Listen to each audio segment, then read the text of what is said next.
Hello guys, iyi ni Shyazoo Trading. Uyu munsi reka turebe hamwe weekly analysis kuri PIUSD. Nkuko mubizi, murabizi ko nakoze analyse ko PIUSD izamanuka ibyumweru byashize cyangwa se amezi yashize ikagera kuri 0.09 cyangwa se 0.10.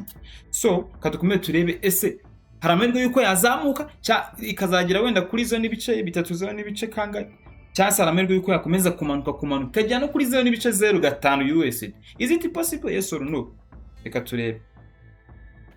So, nkuko mubibona neza, ahangaha PIUSD mbere yuko ikadumpinga ibyumweru byose byashize, ibyumweru birenga 20, hano hejuru hari point of interest ya selling, momentum iri strong bearish, isitinze kuri 0.33. Ahantu niho PI yagerageje gukubita ikabona kukiri iki gupushinga lower biri aggressive. So nkuko mubibona, nyuma yo gupushinga lower biri aggressive, njyanga naje gutanga sell entry nyuma yuko ikoze rejection candle iri strong cyane y'icyumweru, iri bearish, igasa nk'ugaraba gukora testing akantu gatoya cyane muri nuza mu point of interest, ibona kugira iki kudampinga until igeze kuri kangahe, until igeze kuri 0.011. So what can we expect muri iki cyumweru kigiye kuza? Niki twaka expecting? For me, ingi n'ubundi mabibona ko ari seri nababwiye n'ubundi yo yarabaye, kaduse nkaba yegeza hirya ku ruhande gato tumaye turebe point of interest imaje gukora muri ibi byumweru bingahe, 3 bishize. Nureba neza ibi byumweru 3 bishize, PI already n'ubundi iri down, is moving down. Nta bintu byo kwizamuka ngejya hejuru ngegira ikino.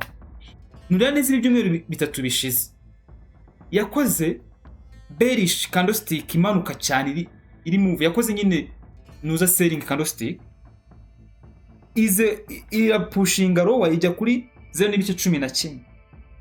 Irangije irongera ikora candlestick y'icyumweru igerageza kugira iki kugaininga momentum za buy, gusa kubera ko yari ifite momentum ntoya cyane igira iki iruzinga momentum. Nina n'iki cyumweru nayo candlestick y'iki cyumweru iri kubayinga yego, gusa nta ngufu nyinshi ifite. Ibi byerekana iki? Next week iyi candlestick nta ngufu nyinshi ifite kuko n'ubundi already yatapinze muri iki, muri selling zone, bearish fair value gap niho yatapinze. Iyi point of interest iri very crucial, bearish fair value gap, BFVG, bearish fair value gap. Inuza iyi point of interest iri very crucial. Why?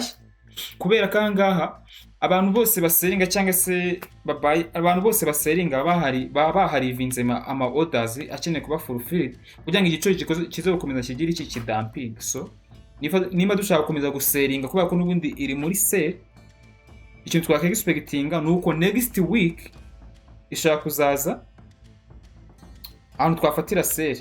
Next week ishaka kuzaza ikongera ikatapinga muri bearish fair value gap, igakuramo aba bantu baseringiye ahangaha, then ikabona kugira iki kudamping. Top loss yabiri kuri 0.15, TP n'ubundi izaza kuri 0.09. This ingi new setup yonyine mbona ishoboka y'icyumweru gitaha kuri PIUSD. Entry zone yaba ari kuri kangahe? 0.14. Entry zone 0.14. Ubwo abantu bakiri kugura PI, be careful, mwitonde, PI iracyadampinga. 0.14.5. No, 0.14.5. 0.14.5. Yes, ahangaha nibura. Stop loss 0.15 USD, nama USD n'ubundi PI iri muri USD. Then ikadampinga TP where 0.09 TP 0.09. uko nguko payi nyibona. At least nigera hanga maybe ishaka kuzagaininga izindi power ikaba yapushinga higher.